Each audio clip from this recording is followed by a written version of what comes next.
Ito ang mainit na balita at trending ngayon sa mundo ng social media.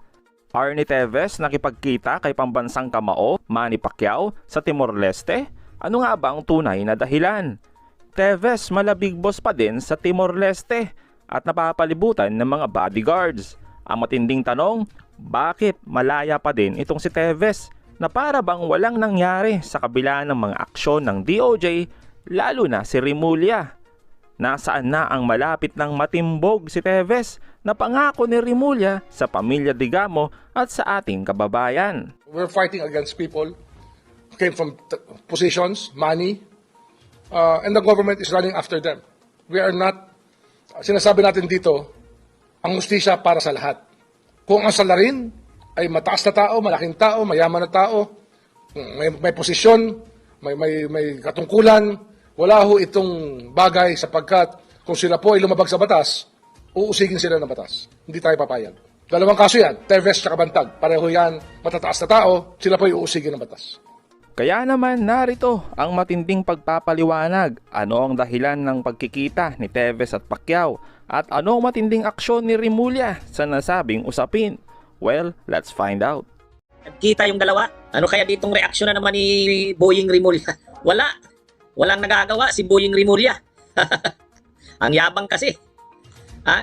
Kung makikita nga dyan sa pagkikita ni Manny Pacquiao at saka ni Teves, makikita mo na ma-influensya talaga. Ibig sabihin, malakas ang nasasandalan ni Teves sa Timor-Leste. Insulto na naman yan kay Rimulya. Ha? Wala, hindi nagtatago si Teves sa Timor-Leste. Relax na relax. Ha? Hanggang ngayon, nandun pa rin siya sa Timor-Leste. Hindi man grinant yung kanyang political asylum, yung request for political asylum, pero malaya pa rin siyang nakakagalaw sa Timor-Leste. Ibig sabihin, malakas ang connection niya doon. Ang kwento kasi niyan, bakit close si Pacquiao kay Teves? Nang tumakbong presidente si Pacquiao, ang naging coordinator niya, isa sa mga kongresista na aktibong nangampanya para kay Pacquiao ay itong si congressman, nung congressman pa yan, si Arnie Teves ng Negros Oriental. Sa katunayan, ginamit ni Teves yung kanyang clout kasi dati siyang deputy speaker for Visayas yata eh. Talagang nangampanya siya para kay Pacquiao. Si Teves kasi, yan yung campaign manager ni Pacquiao pagdating sa Visayas. Yan yung nagdala kay Pacquiao doon. Actually, yung Negros Oriental, si Digamo yung pinatay, ang dala nun Marcos. Ang nagdala kay Lenny doon, yung vice governor, yung vice governor, yun yung nagdala kay Lenny doon. Pero ang naglaban doon, yung mga malalaking politiko doon, Pacquiao ang dinala, sila Teves. Pagdating naman sa Digamo, ang dinala naman si Marcos. Kaya, kumbaga yan, tumatanaw din ng utang na loob yan talaga si Pacquiao. Alam niyo naman si Pacquiao, hindi naman nakakalimot yan eh. Isang bagay yan na si Pacquiao, kahit dahil naging loyal ka rin naman sa kanya, sinuportahan siya ni Teves nung eleksyon eh. Hanggang sa huli, hindi naman bumaliktad kaya sa kanya si Teves. Kaya pagpunta niya ng Timor-Leste, nagkita sila ni Teves. Yan po yung pagbisita ni Pacquiao. Pero ako duda ako, kayo ano sa tingin niyo? Sa tingin niyo? Sa tingin ko, inimbitahan si Pacquiao dyan. Inimbitahan ng gobyerno ng Timor-Leste para i-promote o tulungan na ma-develop yung boxing sports ng Timor-Leste. Pero hindi, tingin ko may impluwensya si Teves sa gobyerno ng malakas talaga ang impluwensya ni Teves sa gobyerno ng Timor-Leste.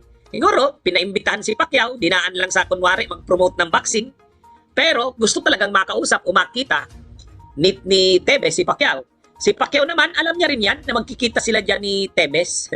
Alam niya rin yan. Kasi in the first place, alam ni Pacquiao na nandyan si Teves eh. Kaya lang, si Pacquiao kasi, kahit alam niya na medyo alanganin na makipagkita siya kay Teves kasi baka kung tatakbo siya sa 2025, baka magbakla sa kanya. Pero si Pacquiao nga kasi kilala yan na kapag kaibigan ka niya, kaibigan ka niya. Kapag loyal ka sa kanya, loyal ka sa kanya. Loyal din siya sa'yo. Ganyan si Pacquiao. Isang ugali yan ni Pacquiao eh, na manulong kilala sa mga taong nanindigan sa kanya. Ay nung eleksyon, isa sa mga nanindigan ng mga politiko kay Pacquiao, kahit ang malakas noon ay Marcos at Lenny, itong si Teves talagang nanindigan niyan kay Pacquiao. Nung una kasi, Nung una kasi si Pacquiao malakas din nung una. Kaya ang inaasahan ni Tevez, mananalo si Pacquiao. Ay sumusugal din si Tevez kay Pacquiao kasi kung manalo nga naman si Pacquiao, yung mga negosyo niya, lalo yung pagsusugal, gambling, siya ang hahawak niyan.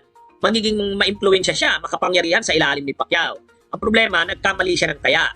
Pero kahit nagkaganon man, hindi iniwan ni Tevez si Pacquiao. Hindi iniwan. At yun ang kinikilala rin ni Pacquiao, yung loyalty ni Tevez sa kanya nung panahon ng eleksyon. To the end, hindi siya iniwan. Kaya pagpunta niya ng Timor-Leste, alam niya ni Pacquiao yan na magkikita sila ni Tevez, hindi naman biglaan yan Kaya lang ang ang nakakalungkot dito, wala talagang nangyayari sa gobyerno ng Pilipinas. Hindi mapauwi hindi magawa ng paraan. O yan, obvious na nandyan pa rin sa Timor-Leste si Tevez. So libreng nakakalakad si Tevez sa Timor-Leste. Ang tingin ko nga, ginawa lang nilang sangkalan, kutungtungan yung kunwari promote ng boxing sa Timor-Leste. So ganyan sila ka-relax sa Timor-Leste. Kaya wala Hindi yan mahirapan ang gobyerno ng Pilipinas sa ganyan. Insulto ito sa gobyerno ng Pilipinas. Hindi mapauwi dito si Tevez. Hindi naman nagtatago kita nyo naman, napaka-relax lang ni Tevez sa Relax lang si Tevez pagdating sa Timor-Leste. Libreng nakakagalaw, relax na relax mahihirapan na yan mapauwi sa Pilipinas. Sa ganyan na mas okay na kay Tevez doon. Bakit pa siya uwi sa Pilipinas? Ayon naman sa DOJ, sigurado na sila na makakahon itong si Tevez at ilang araw na lang ay uuwi na si Tevez sa ating bansa.